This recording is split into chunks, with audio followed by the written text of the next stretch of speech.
And yet the same revolutionary beliefs for which our forebears fought are still at issue around the globe. The belief that the rights of man come not from the generosity of the state, but from the hand of God. This is a day of affirmation, a celebration of liberty. We stand here in the name of freedom.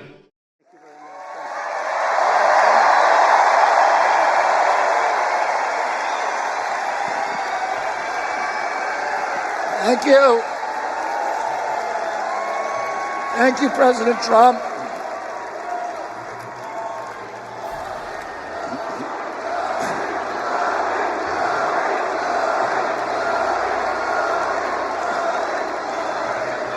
Thank you. A few hours after the assassination attempt at Butler, I got a call from a safe food advocate named Kelly Means, who's been fighting for many years to try to end the corruption at CDC and FDA and USDA. And these institutions, these regulatory agencies, are actually run by the big food processing companies, the big ag and the chemical companies that they're supposed to regulate. And he said to me that he'd been advising me for many years and on my campaign. And he told me that night that he was also advising President Trump. And he asked if I would talk to President Trump. And I said, of course. And about a few minutes later, I got a call from the president. And we talked. We had a very good talk. And then he invited me to come see him the next day. And I went to Minneapolis and saw him.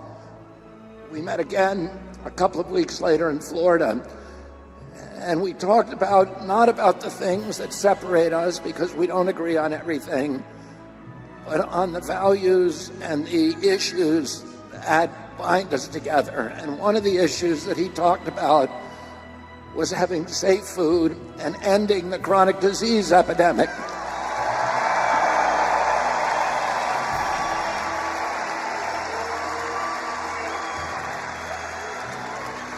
Our children are now the unhealthiest, sickest children in the world.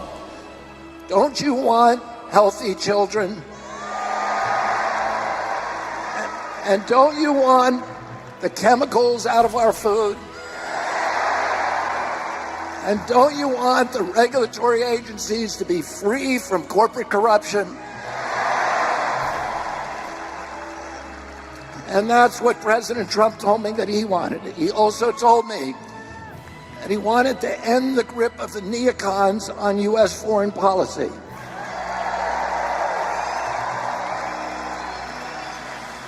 He said he didn't want any more $200 billion wars in Ukraine, that we could use that money back here in the United States.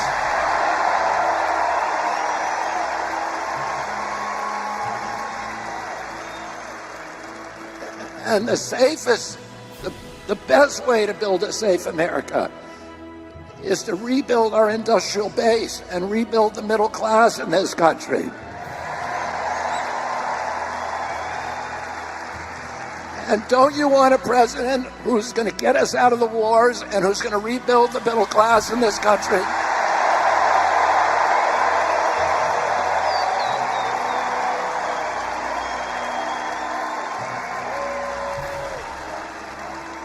And he told me that he wanted to end the censorship, because the whole basis of American democracy is the free flow of information. And we know that a government that can silence its opponents has license for any kind of atrocity. And can you think of any time that you can look back in history and say that the people who were censoring were the good guys?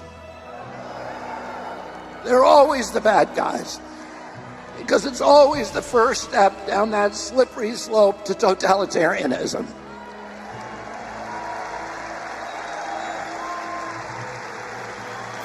And don't you want a president who's going to protect America's freedoms?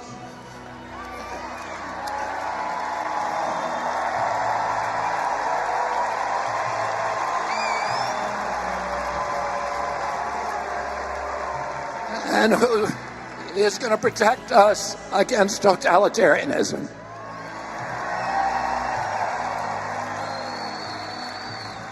And I want to ask you again, don't you want a safe environment for your children?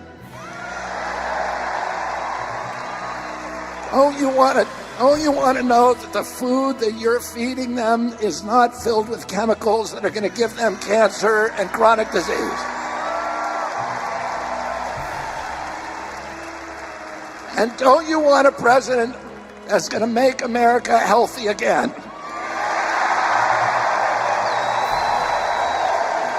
Thank you all very, very much, and God bless you, and God bless America.